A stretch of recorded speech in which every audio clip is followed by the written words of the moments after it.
The great hall of the Galactic Council stretched upward like a cathedral made of light. Floating platforms held delegates from 100 different worlds. Some had scales, some had fur, some had no solid form at all.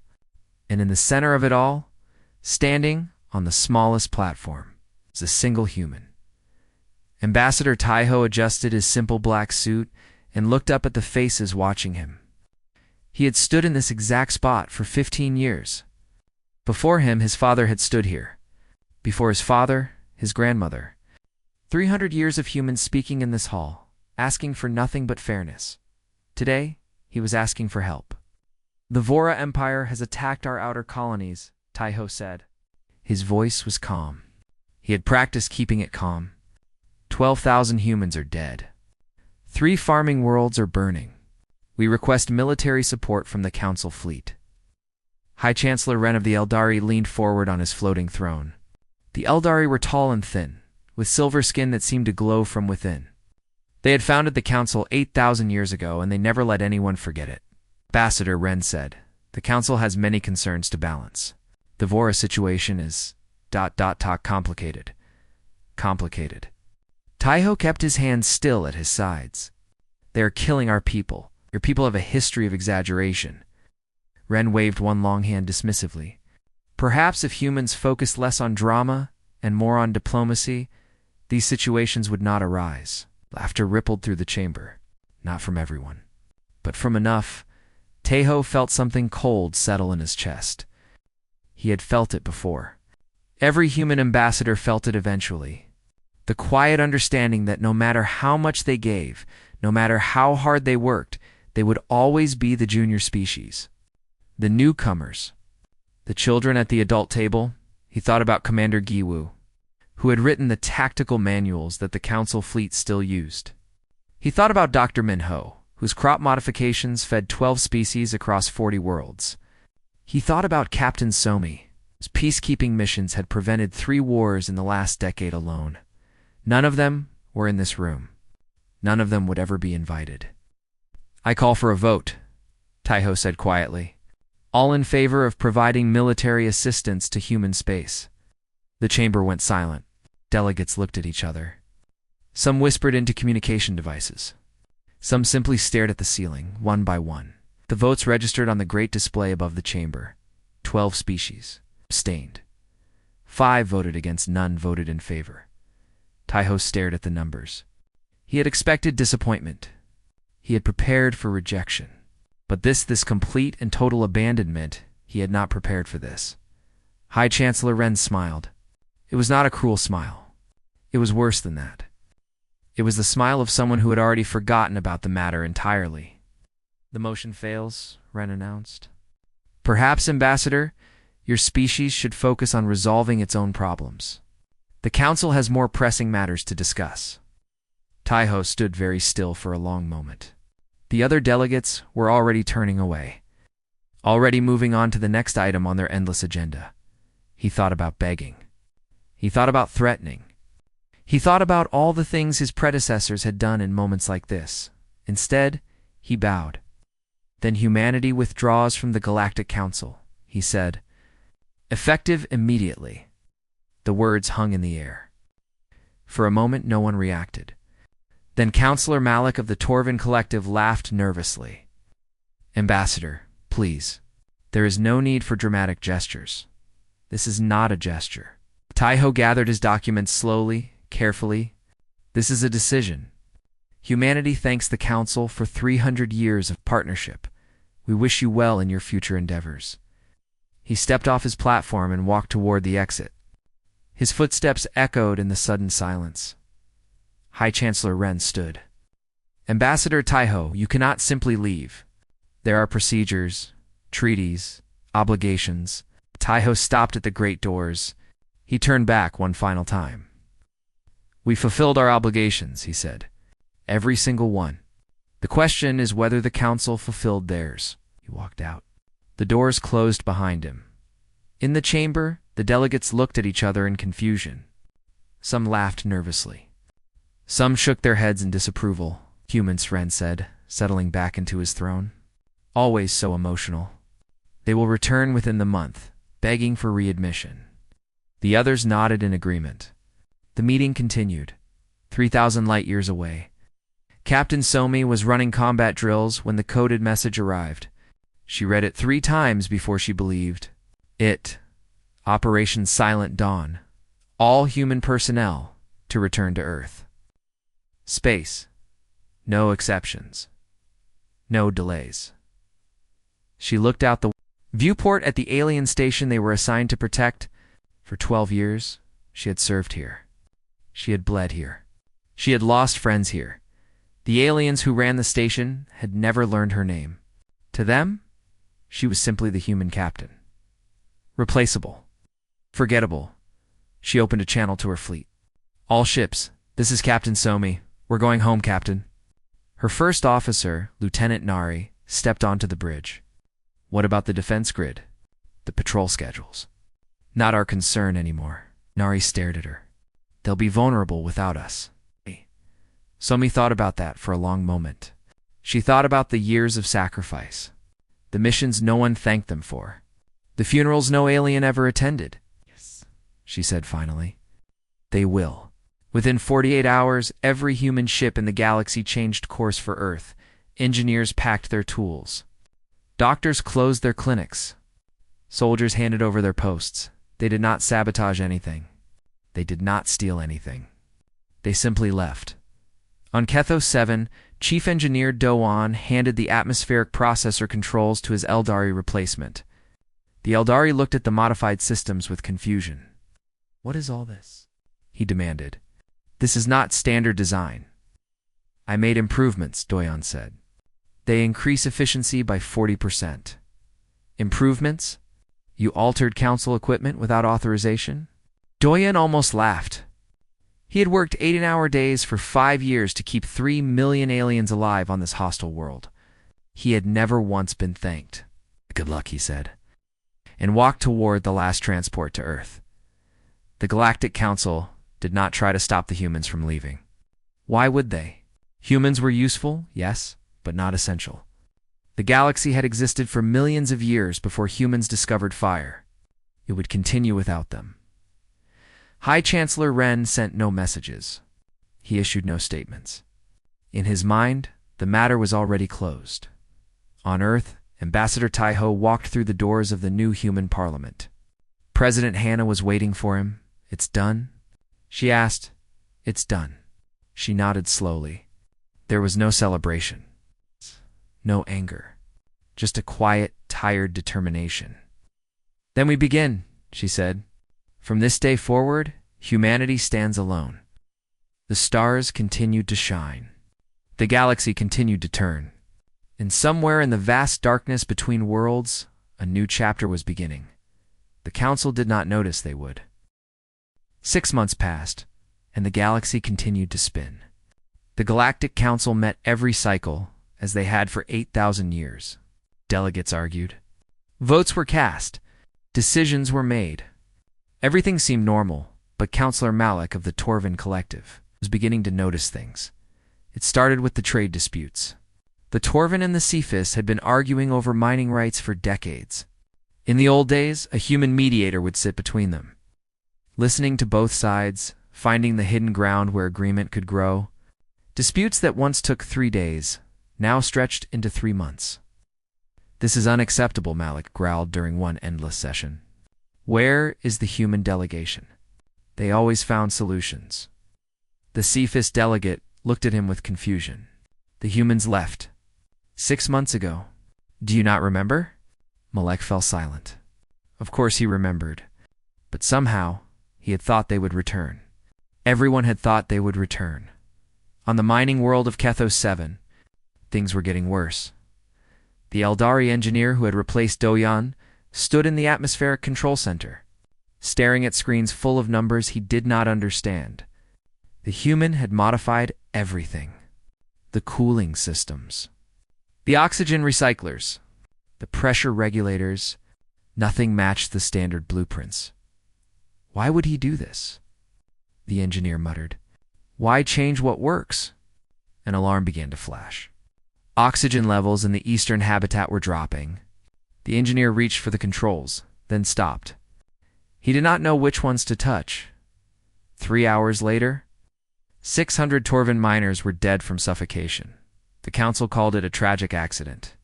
They blamed old equipment. They blamed inadequate maintenance. They did not blame themselves for driving away the one person who understood how to keep the planet alive in the halls of the council. Other problems were growing. The peacekeeping fleet had always been a symbol of unity. Ships from a dozen species, flying together under one banner. But humans had made up 30% of the crews. More importantly, humans had been the ones who held everything together. Commander Jiwoo had written the tactical manuals. She had designed the communication protocols. She had spent 20 years training officers from every species to work as one team. Now she was gone, and no one could find her notes. "The Vora are testing our borders," Admiral Then of the Eldari reported at a council session. "They have seized 3 Torvin outposts in the neutral zone."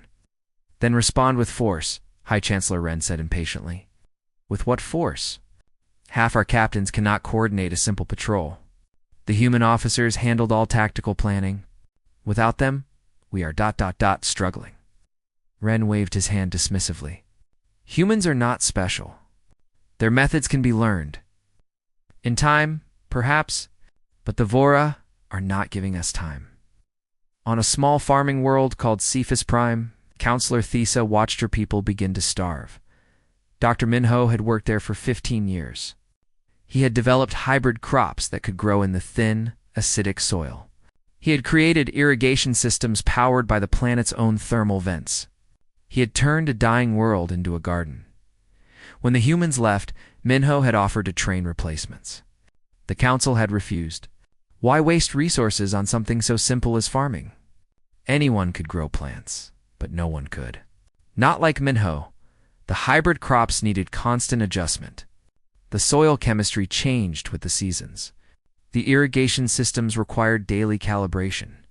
Without Minho's knowledge, without his patient hands, the harvests began to fail. Thesa stood in a field of dying plants and felt true fear for the first time in her life. "We must contact the humans," she said at the next council session. "We must ask for their help." High Chancellor Wren looked at her with cold eyes. "We will not grovel before a junior species. Our people are dying. Then your people should learn to feed themselves." Thesa left the chamber in silence. She had no words left, far away in the quiet of human space. Life continued. Admiral Haynes stood on the observation, the deck of Earth's largest orbital station, and watched the fleet assemble.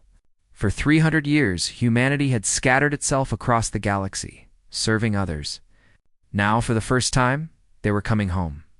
Ships arrived daily. Carriers and cruisers, transports and scouts.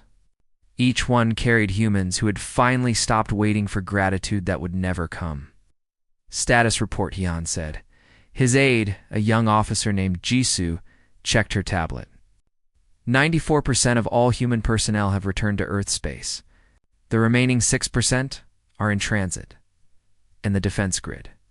Fully operational. We have enough firepower to defend our borders against any threat. Hyun nodded slowly. It felt strange, this new reality. For so long, humans had protected others. Now they would protect only themselves. In a research station on Earth's moon, scientist Yoonji made a discovery that would change everything. She had been working on faster than light. Travel for a decade. The council had always dismissed her research. Why improve something that already worked? But Yoonji had never stopped. Now, staring at her calculations, she realized she had done it. A new drive system. 10 times faster than anything the galaxy had ever seen. She took her findings to President Hannah. "This could give us an incredible advantage," Yenji explained. "We could share it with the council. It might bring them to the table." Hannah looked at the data for a long moment. She thought about her grandfather, Sun Wu, who had spent 40 years healing aliens who never learned his name. She thought about all the humans who had given everything and received nothing in return. "We share nothing," she said finally. "Not until they remember how to ask." The months continued to pass. The cracks in the galaxy grew wider. On a dozen worlds, systems began to fail. Power grids, water treatment plants, communication networks.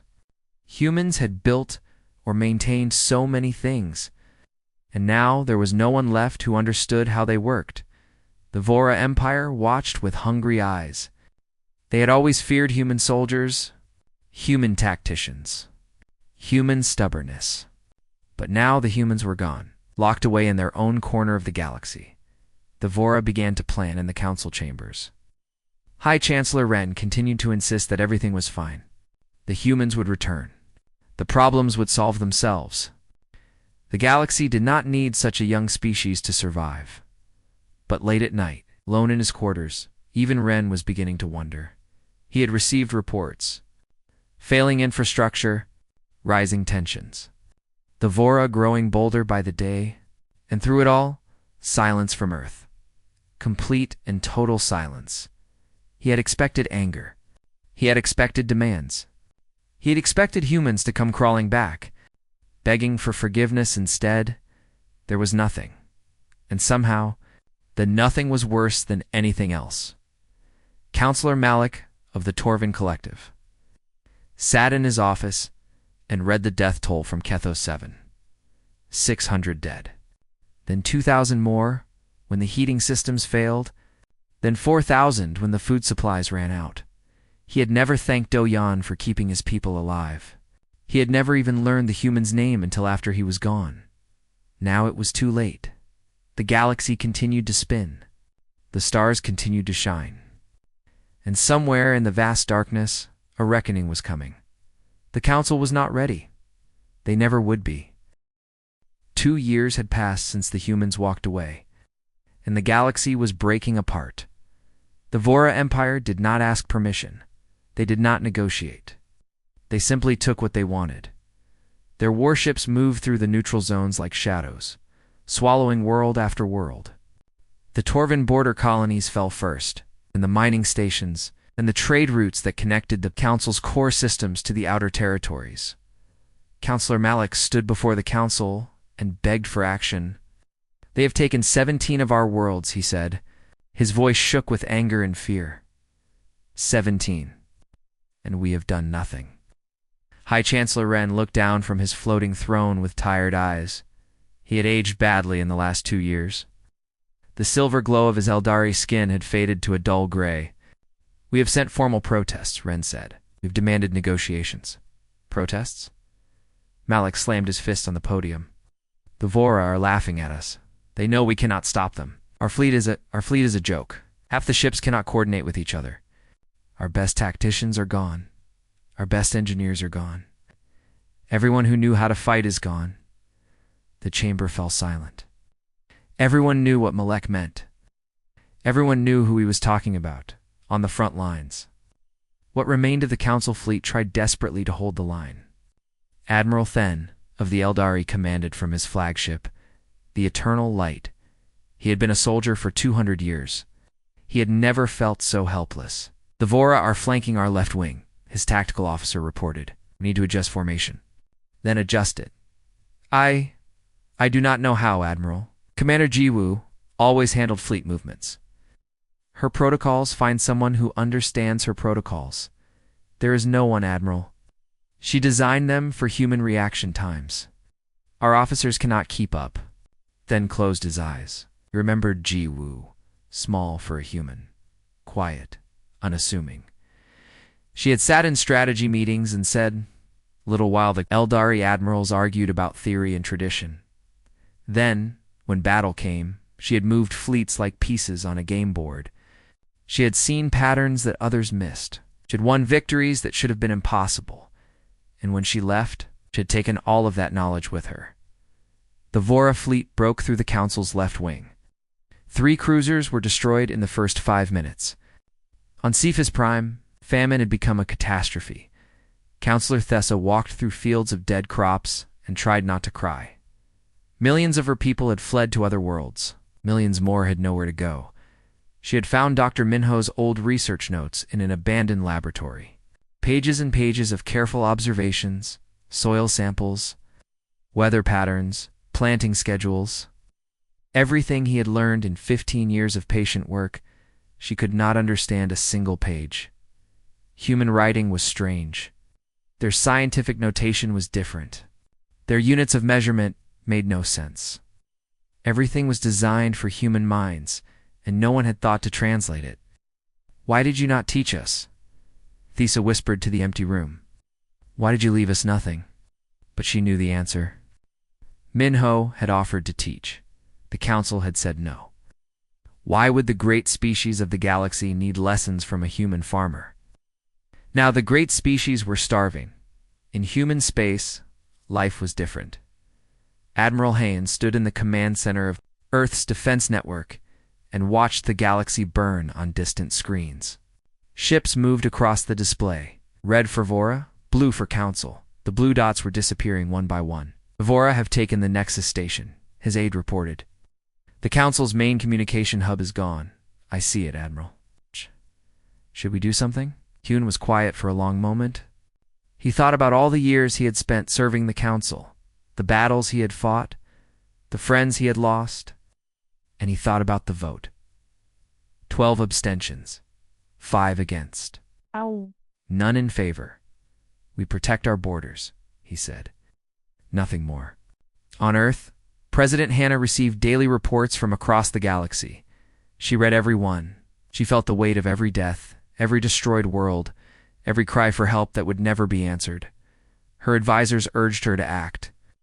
"We could end this war in months," General Jiho argued.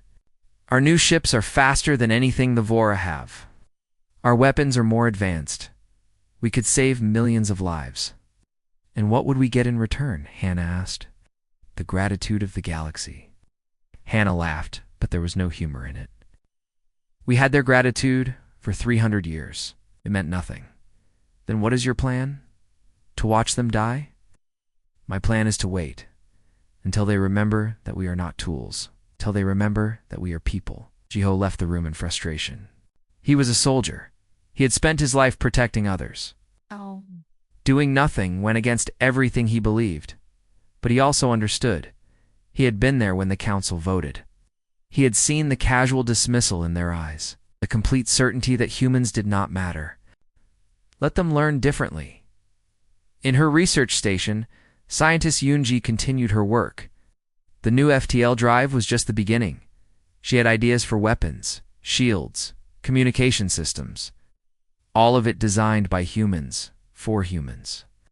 "We could change everything," she told her team. "We could become the most advanced civilization in the galaxy." Her assistant, a young man named Taiwan, looked up from his calculations. "And then what? Do we conquer them? Make them pay for what they did?" Yonji shook her head. "No, we become so strong that no one can ever dismiss us again. We become so necessary that they cannot survive without us. And then we make them ask nicely." The months continued to pass. The Vora Empire grew stronger. The Council grew weaker. Desperate messages began arriving at Earth's borders. Pleas for help. Offers of alliance. Promises of anything, everything, if only the humans would return. President Hannah read them all. She responded to none. One message came from High Chancellor Wren himself. It was short and formal and utterly without apology. The Galactic Council requests that humanity fulfill its treaty obligations and return to active service immediately.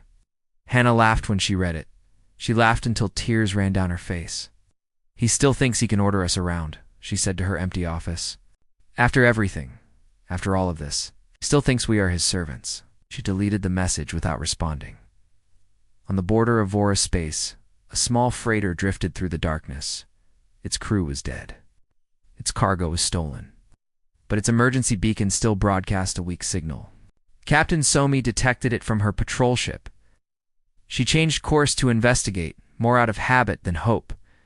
When she boarded the freighter, she found one survivor, a young Sci-Fi female, barely more than a child, hiding in a storage compartment. "Please," the child whispered. "Please help us. The monsters are coming. Everyone is dying, please." Somi knelt beside her. She thought about orders. She thought about politics. She thought about all the reasons to walk away. Then she picked up the child and carried her back to the ship. Get her to the medical bay, she told her crew, and plot a course for the nearest refugee station. Her first officer hesitated. Captain, our orders are to avoid contact with... I know what our orders are. Somi looked out at the stars. Somewhere out there, the galaxy was falling apart. Somewhere out there, species who had never spoken her name were dying by the millions. She was not sure anymore if they deserved to be saved, but she was sure that this child did. It was a small thing, one life among countless billions. But it was a start. Somewhere in the darkness, the first spark of something new was beginning to glow. 5 years after the humans walked away in silence, the Vora Empire stood at the gates of the Council's heart. Their fleet filled the sky above the capital world. 10,000 warships, armed with weapons stolen from a dozen conquered species. On the surface below, billions of Eldari looked up and saw their death approaching. High Chancellor Ren had been removed from power 2 years ago. His replacement, a Torvin named Vaughn, had done everything possible to save what remained. It had not been enough. Now Vaughn sat in the council chamber and listened to his advisors argue about surrender terms. The Vora will accept nothing less than complete submission, one said. We must give them what they want. Submission means slavery, another replied. We cannot. What choice do we have? Vaughn raised his hand for silence. The chamber fell quiet. He was old now, older than he had ever expected to become. The weight of failure pressed down on him like a physical force. There is one choice we have not tried, he said. Everyone knew what he meant. Everyone had been thinking it for years, but no one had dared to say it out loud. The humans will not help us, Counselor Malik said bitterly. We abandoned them. Why would they return? Because someone must ask. Vaughn stood slowly. His joints ached. His heart felt heavy in his chest. Someone must go to them and ask. Not demand. Not order. Ask. He looked around the chamber at the faces of beings who had once ruled the galaxy. Pride had brought them here. Pride and arrogance and the certainty that they were better than everyone else. I will go myself, Vaughn said. I will beg if I must. For our people. For all the species who will die if we do nothing. Da. No one argued. No one had the strength left to argue. 3 days later, a single council shuttle crossed into human space. It carried no weapons. It flew no flags. It came alone and unarmed into the territory of those the council had wronged. Ambassador. Yuna met the shuttle at Earth's main space station. She stood in a simple hallway, surrounded by human guards, and watched the doors open. Vaughn walked out slowly. He looked at the humans around him.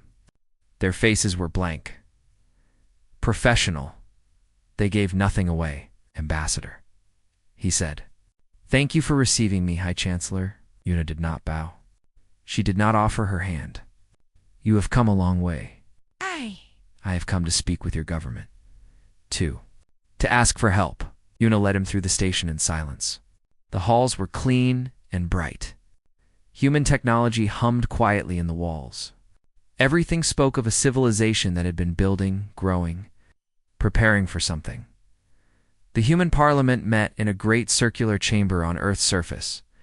Representatives from every human colony sat in rows of simple seats. There was no floating throne, no grand display of power. Just people gathered together, making decisions. President Hannah sat at the center. She watched Vaughn enter the chamber and take his place before the assembly. High Chancellor Vaughn, she said. Her voice was calm. You may speak. Vaughn looked around at the faces watching him. Human faces. Young and old. All waiting to hear what he would say. He had prepared a speech. Pages of careful words about alliance and mutual benefit. About the past being the past. About moving forward together. He threw it all away. I was there, he said. 5 years ago. I was there when Ambassador Taiho asked for our help. I was there when we voted. Chamber was silent. Every eye was fixed on him. I abstained. I did not vote against you. But I did not vote for you either. I told myself it was politics, strategy, the practical choice. He paused. His hands were shaking. I was a coward. We were all cowards. We took everything you offered and gave nothing in return. We called you the junior species while you built our infrastructure and healed our sick and fought our wars. We never learned your names. We never said thank you. General Jiho sat in the back of the chamber and listened. He had spent 5 years waiting for this moment, waiting for the council to fall, waiting for the reckoning. He had expected to feel satisfaction. He felt nothing. The Vora will conquer us within weeks, Vaughn continued. They will enslave our people, destroy our worlds. Everything the council built will be ashes. He looked directly at President Hannah. I am not here to make deals. I am not here to offer treaties. I am here because you deserved better than what we gave you, and I am sorry. He lowered himself to his knees. The High Chancellor of the dying Galactic Council, kneeling before the species they had dismissed as children. I beg your forgiveness, he said. Not for aid, just ... forgiveness, so that we may face our end, knowing that at least one wrong was made right. The chamber was completely still. No one moved. No one spoke. President Hannah stood slowly. She walked down from her seat and crossed the floor until she stood before Vaughn. She looked down at him for a long moment. She thought about her grandfather. Sun Wu. He had served on council medical ships for 40 years. He had saved millions of lives. Eldari lives. Torvin lives. Cephas lives. He had believed in the dream of a united galaxy until the day he died. The council had not sent a single representative to his funeral. Hannah could have said no. She could have turned away and let the galaxy burn. No one would have blamed her. But she was not built for revenge. None of them were. That was the difference between humans and the council.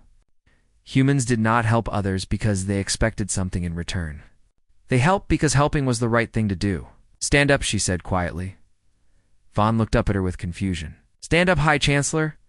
We do not need you to kneel. She offered him her hand. He took it. She pulled him to his feet. My grandfather believed in your council, Hannah said. He believed that someday all species would stand together as equals. He died believing that. And I buried him, believing he was a fool. She looked around the chamber at her people. But maybe he was right. Maybe the dream was real. Maybe it just needed to die so something better could be born. She turned back to Vaughn. We will not fight for the council. The council is already dead.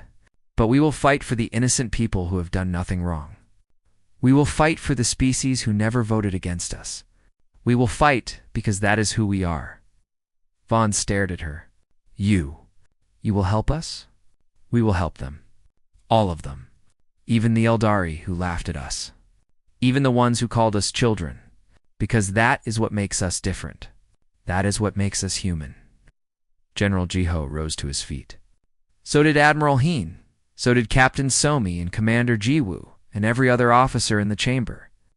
Mobilize the fleet, Hannah ordered.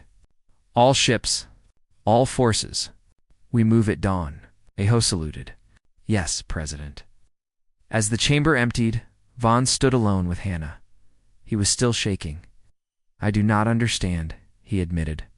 After everything we did, after everything we refused to do, why would you save us? Hannah looked at him with eyes that held no anger, only a deep, tired sadness. Because someone has to show you what it means to be a good neighbor, she said. Someone has to go first. We have been waiting for you to learn for 300 years. Perhaps you will learn faster if we teach you directly. She walked away. Leaving Vaughn alone in the empty chamber, he stood there for a long time, staring at the simple seats where humans had made their decision. No floating thrones, no grand displays, just people choosing to be better than they had any right to be. For the first time in 5 years, Vaughn allowed himself to hope. The humans were coming, and nothing would ever be the same. The human fleet came out of darkness like a storm. Admiral Heian stood on the bridge of the carrier Dawn of Earth and watched his ships emerge from faster-than-light travel. 2,000 vessels, moving in perfect formation.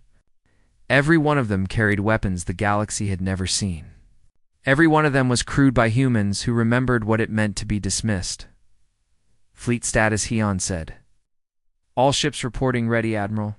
The Vora have detected us. They are breaking orbit from the Eldari homeworld. Hyun studied the tactical display. The Vora outnumbered them 5-1. By any normal calculation, the humans should lose, but nothing about this battle would be normal. Signal all ships, Hyun ordered. Engage.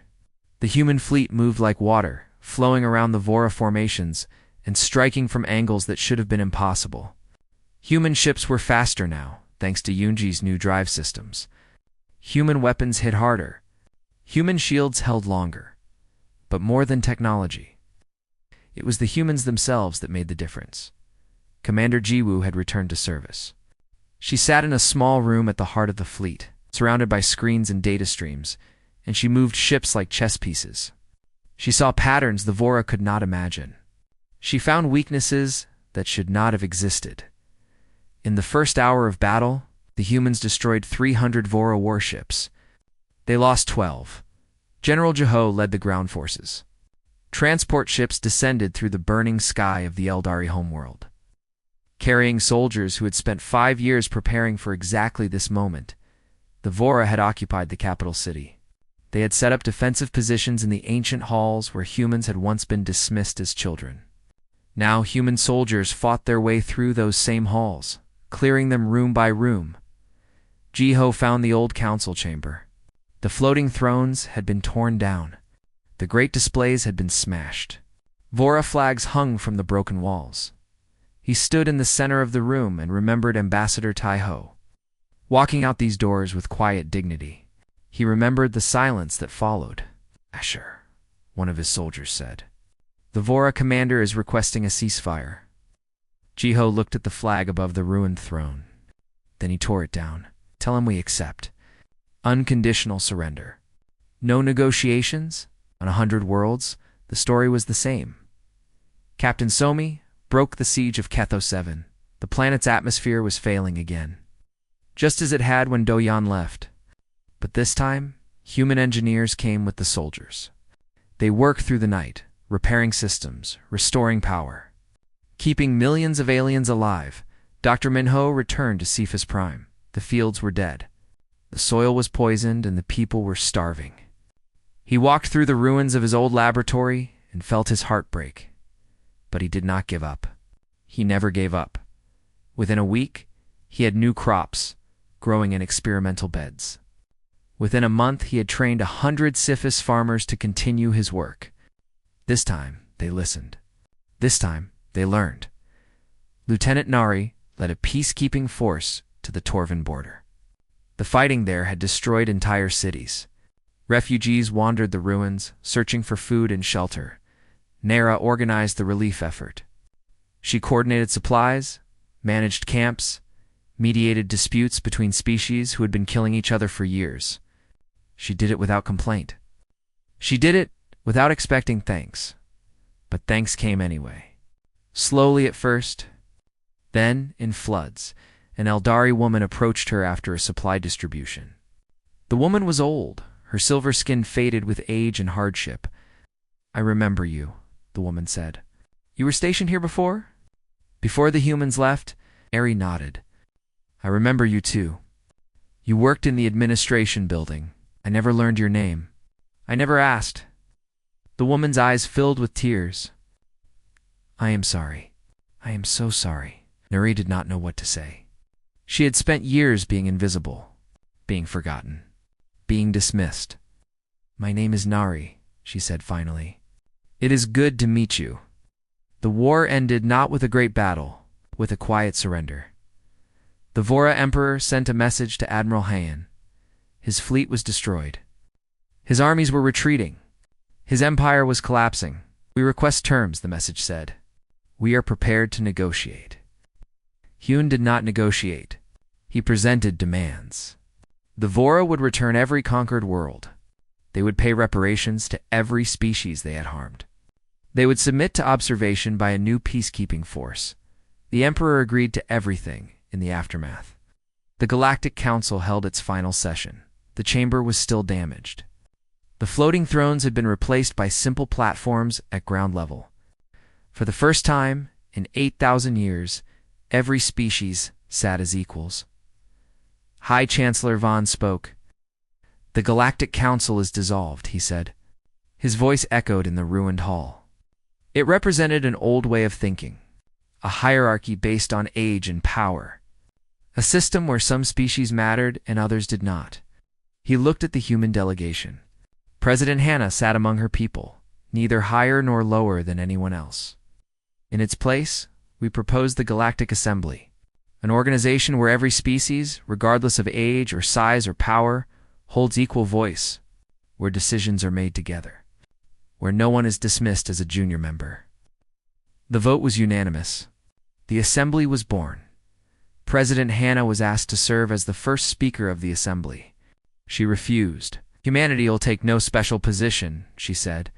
"We did not fight for power. We did not fight for recognition. We fought because it was right."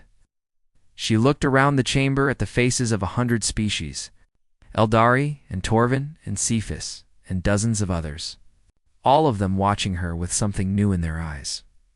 Not dismissal, not condescension. Respect. "We will serve the assembly as equals," Hannah continued. "Nothing more, nothing less.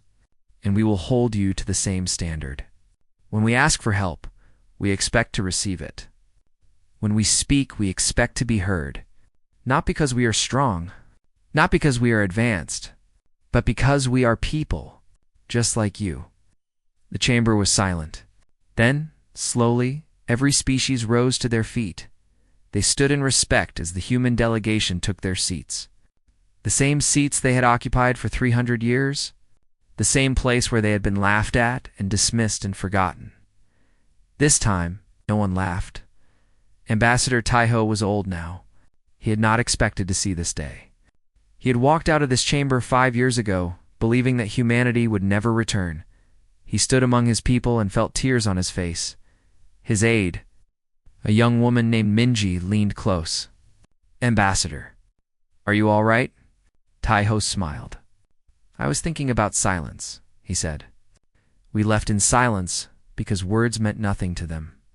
We returned in silence because our actions spoke for us." He looked around the chamber. The other species were still standing, still watching, still learning what it meant to truly see humans for the first time. "Perhaps that is what they needed all along," Taiho said. "Not our words, our example." The assembly's first session began. There were arguments. There were disagreements. There were problems that would take years to solve, but for the first time in galactic history, every voice was heard. On a small memorial stone outside the chamber, a new plaque had been installed. It read simply, "In memory of those who served and were forgotten. We remember now." President Hannah had suggested the words. She had been thinking of her grandfather, Sunwoo, who had died believing in a dream that seemed impossible. The dream was real now, imperfect and fragile and new, but real. And as the stars continued to shine and the galaxy continued to turn, something had changed. Something that could never be unchanged. The humans had left in silence. They had returned in silence. And in that silence, the universe had learned to listen.